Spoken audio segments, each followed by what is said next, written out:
On First at 9 this Thursday, the 3rd of April 2025. Trump signs order. US President Donald Trump announces sweeping new tariffs on all goods entering the US, sending world markets plunging, oil prices tumbling, and investors worrying of disruption to the global economy. April 2nd, 2025 will forever be remembered as the day American industry was reborn and the day that we began to make America wealthy again. Going to make it wealthy, good and wealthy.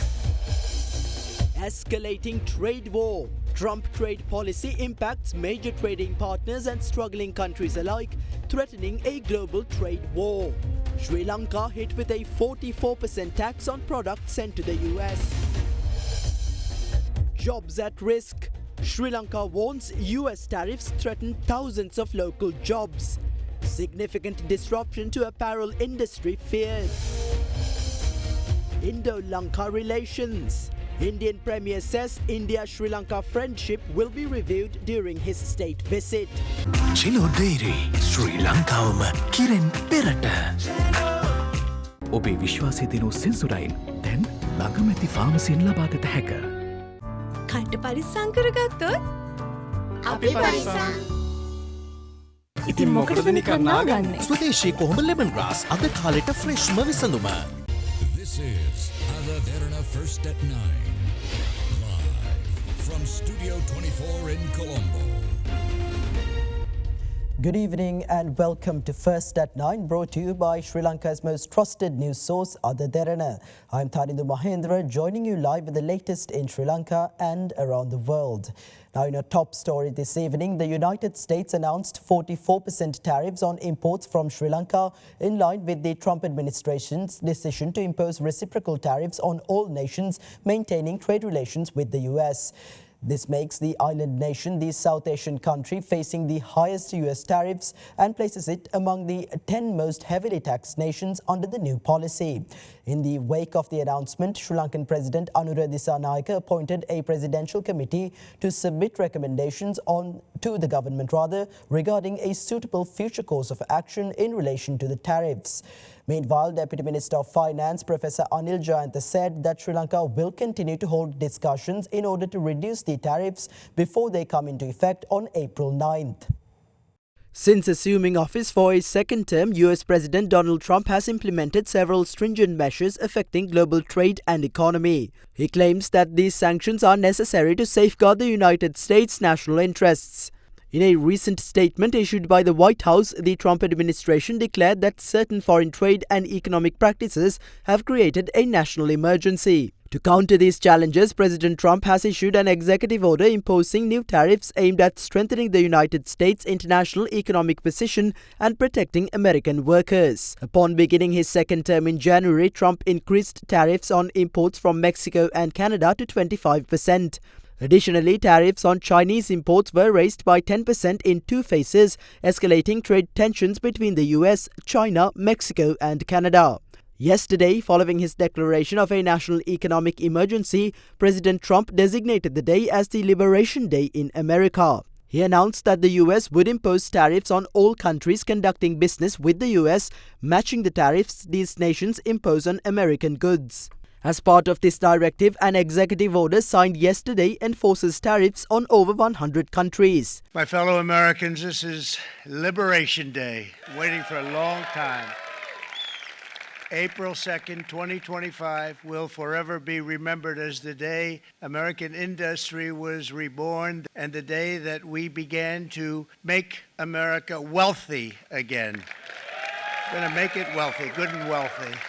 According to the White House statement, under powers vested in President Trump through the International Emergency Economic Powers Act, a 10% tariff will take effect on April 5th, impacting nations such as the United Kingdom, Singapore, Brazil, Australia, New Zealand, Turkey, Colombia and Argentina. Furthermore, countries with significant trade deficits with the US will face higher individualized tariffs. Accordingly, Lesotho faces the highest tariff at 50%, followed by Cambodia at 49%, Vietnam 46%, Myanmar 44%, Iraq 39%, Thailand 36% and Sri Lanka 44%, placing it among the 10 most heavily taxed nations under the new policy. Sri Lanka, 88%. We could take the full 88%. Thanks a lot. According to White House reports, China, which was previously subject to a 20% tariff, will now face an additional 34%, bringing the total tariff on Chinese imports to 54%. Among South Asian nations, Bangladesh will be subject to a 37% tariff, India to 26% and Pakistan to 29%. Meanwhile, Nepal, Afghanistan, Bhutan and the Maldives will maintain a baseline tariff of 10%. The European Union as a whole will be subject to a 20% tariff. In 2024, Sri Lanka's annual merchandise exports amounted to $12.7 billion, with the US purchasing approximately $2.9 billion worth of goods, accounting for about 23% of Sri Lanka's total exports. Apparels and textiles comprised 65% of Sri Lanka's exports to the US, followed by rubber and rubber-based products in second place and coconut-based products in third. Meanwhile, Sri Lanka's imports from the US stood at approximately $370 million. The US has so far imposed an 11% tariff on Sri Lankan exports. However, US authorities claimed that Sri Lanka imposes an average tariff of 88% on American imports. It goes without saying that this is a major shock to Sri Lanka and it has very, very serious ramifications. Financial markets have already reacted to this, but I think the worst is yet to come. So what can Sri Lanka do about this? We can turn America's Liberation Day to our Liberation Day, because to protect a few families, there are very large protectionist tariffs in Sri Lanka in the form of cess and pal, which are called para-tariff. These have come about in the last 15 years. The nexus between politicians and businessmen very strong, because this is an act of rent-seeking. So although this is going to be a major crisis for Sri Lanka, it's a fabulous opportunity to reform our economy to be more open to trade, which is a major driver for productivity and future growth. So Sri Lanka, although it is going to go through a spot of bother in the short term, can turn it to its advantage and reform its trade regime. We need to negotiate strongly with the United States. We are in a very vulnerable stage. We are yet carrying a large amount of debt. I don't think the United States would like Sri Lanka to fall again. And we have to be rational and pragmatic, the economic policies. But out of this calamity, I think the Sri Lankan consumer will benefit if we reduce this highly protectionist tariff regime, so that our consumers will be able to buy products cheaper with more competition, more choice. We have a massive trade surplus with the US, but the US has very low tariff rates for Sri Lankan goods. But on the Sri Lankan side, we cannot say that. We have not been fair when it comes to importing US goods. We also have para-tariffs, I mean non-tariff barriers as well. So that is something the Sri Lankan government has to look into. Apparel is going to take a big hit. Sri Lanka will definitely feel the effects in the coming months. There will also be an impact on the currency. I mean, we expect a lot from the US coming in through exports. Once that stops or dwindles down, that's going to have an effect. The number one thing the government should be doing immediately, which has been in the talks for a long time, is reduce and over the medium term completely remove para-tariff. The other thing is we should, in fairness, try to import anything we can in the medium to long term from the United States by reducing tariff. The announcement of reciprocal tariffs of 44% on Sri Lanka that came out this morning is something that is of major concern to the apparel export industry. The US is our single biggest market, and a tariff of 44%, which is much higher than that applicable to our competitors, will mean that product will move from Sri Lanka to competitor countries. Having said that, JAF is very appreciative of the steps taken by the government to set up a task force immediately to look at what action can be taken to address these valid concerns, and we look forward to continuing to work closely with the government on this matter in order to arrive at a resolution that would meet both the US government's concerns and also Sri Lanka's ability to export. In response to these developments, Sri Lankan President Anura Dissanayake has appointed a high-level committee to analyse the potential challenges posed by the new reciprocal tariffs and present recommendations to the government. The committee comprises the Secretary to the Ministry of Finance, the Governor of the Central Bank of Sri Lanka, the Chairman of the Board of Investment of Sri Lanka, the Chairman of the Export Development Board of Sri Lanka, and the Director General of Economic Affairs at the Ministry of Foreign Affairs. Additionally, the committee includes Senior Economic Advisor to the President Duminda Hulangamua, Chief Economic Policy Advisor to the Ceylon Chamber of Commerce Shiran Fernando, as well as business leaders Ashraf Omar, Sharad Amalin and Saif Jafferji. This is part of the United States trade policy. They have analysed the factors putting them at a disadvantage and have implemented a tariff strategy accordingly. There has been concern that Sri Lanka failed to discuss or intervene to lower these tariffs, which is completely false. Even before the implementation of these measures, we anticipated these changes and engaged in discussions with relevant institutions and experts to evaluate possible steps if such tariffs were imposed. We cannot prevent the US from implementing its trade policy. What we can do is negotiate based on these new developments. We have already exchanged ideas with US officials, and as these tariffs take effect on April 9th, we are actively exploring whether they can be reduced through further discussions. The global business landscape has been thrown into turmoil following President Donald Trump's sweeping tariff measures. Markets and businesses worldwide are grappling with the economic fallout as countries face varying levels of tariffs on their exports to the US. India, which has been hit with a 26% tariff on all goods exported to the US, was singled out by President Trump as being harsh with its own levies. Trump described the 26% tariff as a discounted reciprocal tariff in response to India's 52% tariffs on American goods. The Indian government has worked meticulously in recent weeks to negotiate tariff concessions in an effort to protect its nearly $14 billion worth of annual exports to the US. However, Indian officials described the new tariff as a mixed bag rather than a setback for the country. China, which has been one of the hardest hit nations with tariffs exceeding 50%, has strongly condemned the move. Beijing has urged Washington to immediately cancel the tariffs, warning that they endanger global economic development and could harm US interests and international supply chains. The United Kingdom, which had initially expected a 20% tariff, expressed relief after being subjected to a lower 10% tariff. Media reports suggest that Prime Minister Keir Starmer's more diplomatic approach to the Trump administration played a key role in securing the reduced tariff rate. South Korea, Asia's fourth largest economy, has taken urgent measures in response to the United States' 25% tariffs. Acting President Han Duck-soo acknowledged the severity of the situation, stating that with the reality of a global tariff war approaching, the government must mobilize all available resources to overcome the trade crisis.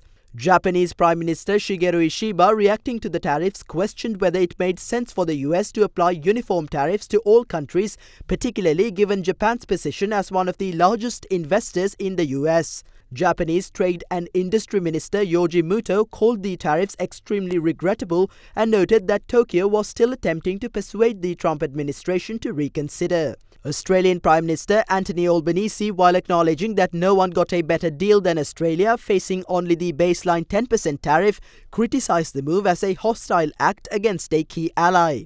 Albanese remarked that a true reciprocal tariff would be 0, not 10%, and that this was not the act of a friend. While Canada has been exempted from the latest round of tariffs, it continues to face 25% levies on steel, aluminium and automobiles.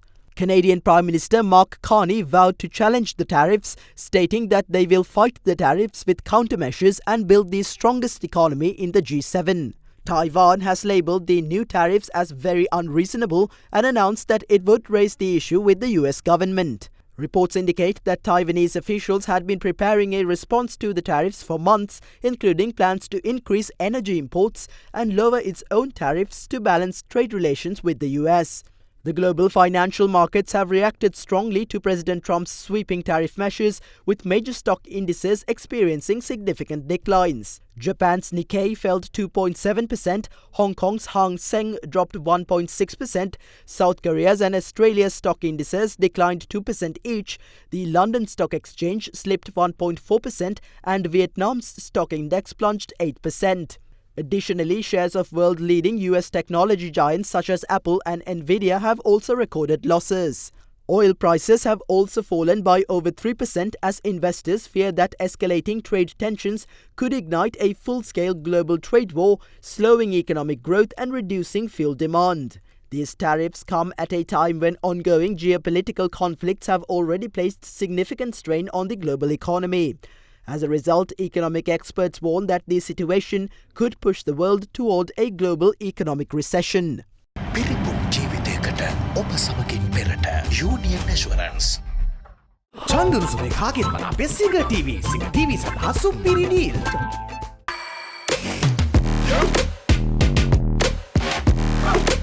Now, Indian Prime Minister Narendra Modi says India-Sri Lanka friendship will be reviewed during his upcoming visit to Sri Lanka.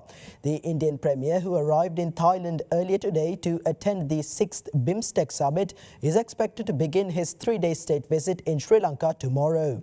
The Sri Lankan government yesterday said certain projects, including the Sampur solar power project, will be inaugurated by Prime Minister Modi, and agreements are to be reached in sectors such as defence, energy, health and the digital economy. Indian Premier Narendra Modi will engage in a 3-day official state visit in Sri Lanka from the 4th to the 6th of April, following his state visit to Thailand. Taking to X, the Indian Premier stated that his visit comes after the successful visit of President Anura Kumara Dissanayake to India upon assuming office. Premier Modi said that the multifaceted India-Sri Lanka friendship will be reviewed during his visit to the island. According to the Indian Premier, India and Sri Lanka will explore new avenues of cooperation. The Indian External Affairs Ministry earlier noted that Prime Minister Modi will hold discussions with President Anura Dissanayake to review progress made on the joint vision of fostering partnerships for a shared future, which was adopted between India and Sri Lanka during President Anura Disanayake's state visit to India. While in Sri Lanka, the Indian PM is scheduled to travel to Anuradhapura for the inauguration of development projects implemented with Indian financial assistance. Bilateral discussions will take place between the President and the Indian Premier. The Sampur solar power project will be commenced and the solar power systems will be distributed to several religious places in our country. The inauguration of the Dambulla cold storage facility will take place from Colombo. The government intends to reach several bilateral agreements in sectors such as energy, health, digital economy and defence.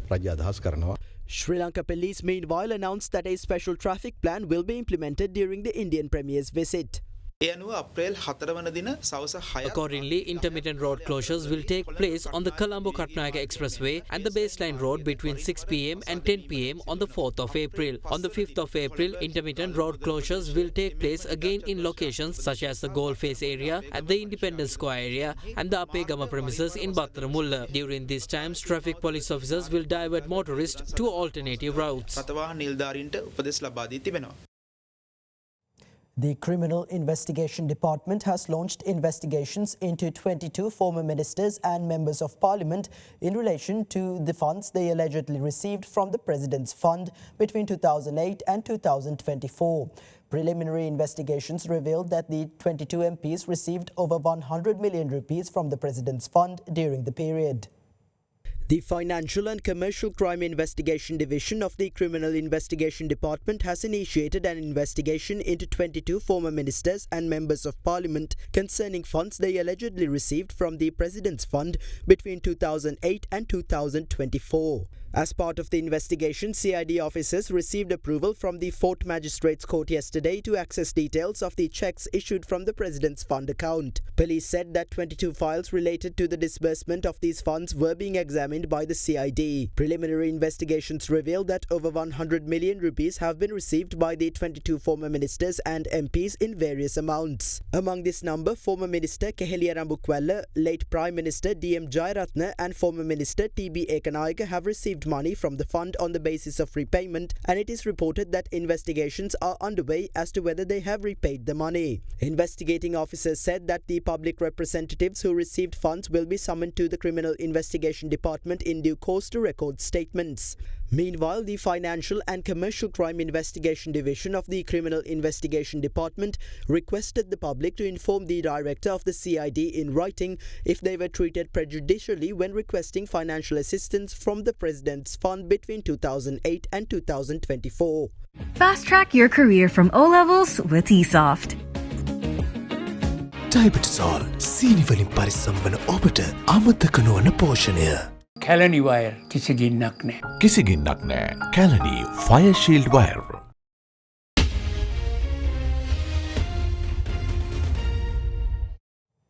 Welcome back. Now, the Mathura Magistrates Court today ordered suspended Inspector General of Police Deshabandhu Tennakone to be further remanded until the 10th of April in connection with the shooting incident in Waligama in 2023. This was when the suspended IGP, who was remanded at the Dumbar prison, was produced before the court today. While submitting a report regarding investigations, Additional Solicitor General Dilip Piri stated that the former director of the Colombo Crime Division, Neville Silva, must be named the 9th suspect in the case. Meanwhile, President's Counsel Shanaka Ranasinghe, appearing on behalf of the defendant Deshabandhu Tennakone, submitted a bail application on behalf of his client to the strong disapproval of the Additional Solicitor General. After considering the facts presented, Mathura Magistrate Aruna Buddhadasa scheduled a decision regarding the bail application for the 10th of April. Meanwhile, the Court of Appeal announced that its decision regarding the petitions challenging the rejection of nominations for the upcoming local government elections will be delivered tomorrow. When the petitions were taken up this morning, the counsel appearing for the returning officers stated that the reacceptance of the nominations is problematic. However, counsellors for the petitioners requested the court to issue an interim injunction suspending the decision of the returning officers to reject the relevant nominations if the court would continue to hear the petitions. Subsequently, the counsel for the respondents stated that the respondents are ready to act in accordance with the orders issued by the court regarding the petitions.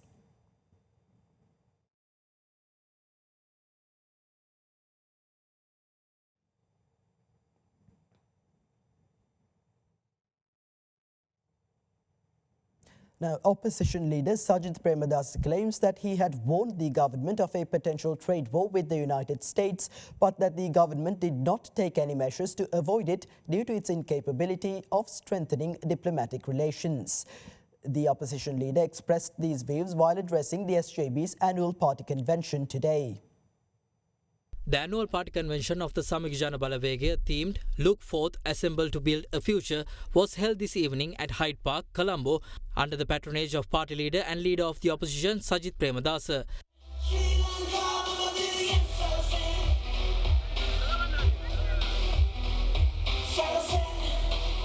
At the event, the leader of Samik Jana Balawegaya was appointed pursuant to the party's constitution. පක්ෂ ව්‍යවස්ථාවට අනුකූලව සමගි ජනබලවේගයේ පක්ෂයේ නායකත්වයට ගරු සජිත් ප්‍රේමදාස මැතිතුමා යෝජනා කරමි මෙම යෝජනාවට ආර්ථික විධායක කමිටුවේ සහ පක්ෂ සම්මේලනයේ සමාජිකයන් අත උස්සලා අනුමැතිය මම ඉල්ලා සිටිනවා.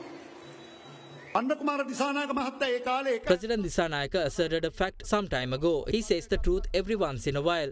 He said that even after the NPP gains power, they would have to walk on the fragile bridge which was created by former President Ranil Wickremesinghe. Just as he said, the government has been crossing this fragile bridge for the past 6 months. The President, leader of the JVP, parliamentarians and ministers have successfully crossed over the bridge.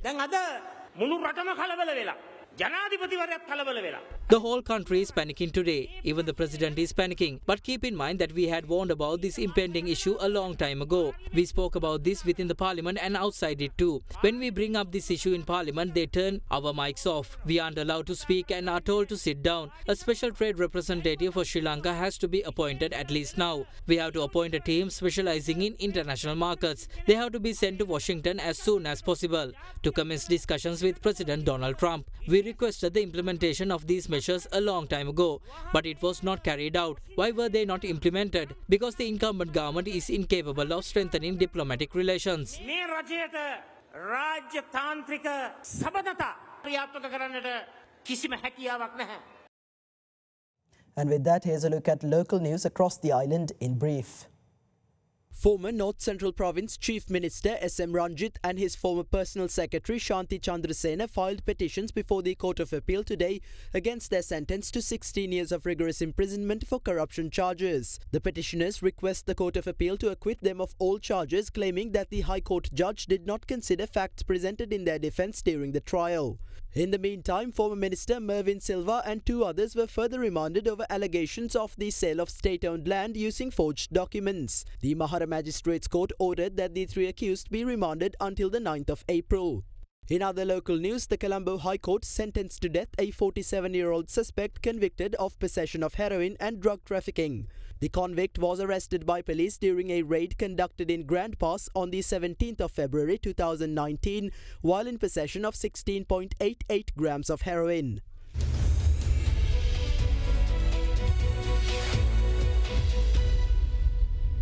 Welcome back. Now, in business-related developments, energy analyst Dr. Vidura Ralapanawa says local energy developers are being offered unfavourable terms for renewable energy projects compared to foreign investors.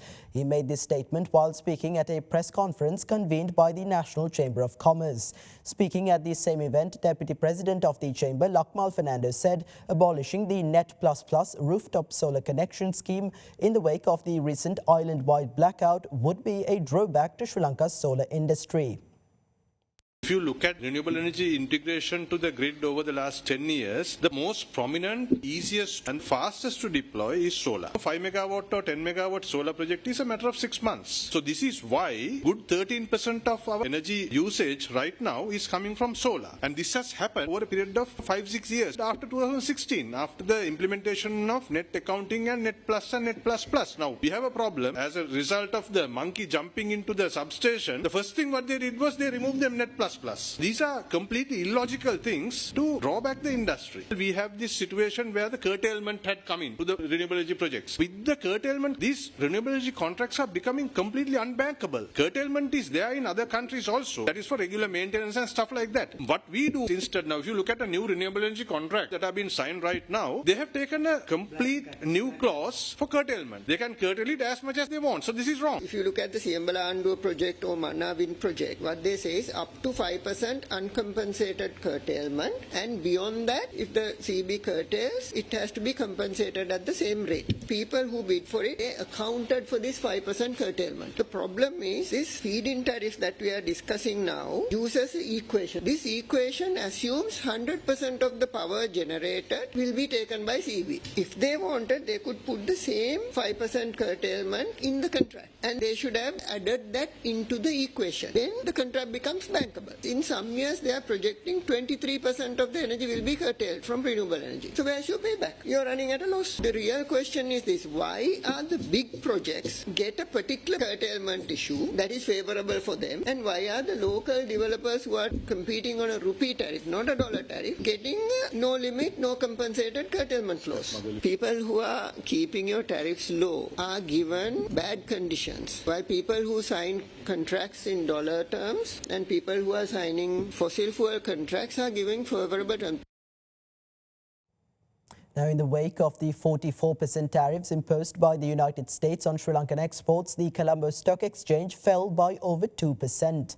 The all share price index closed 0.1 or 2.19% lower, at 15,657.6 points, while the S&P SL20 decreased by 0.5 or 2.5% to close at 4,643.32 points. Turnover for the day was 3.8 billion rupees. The capital goods sector was the top contributor to market turnover, followed by the banking sector as the second highest contributor. Foreign investors closed as net buyers, purchasing shares worth 203 million rupees.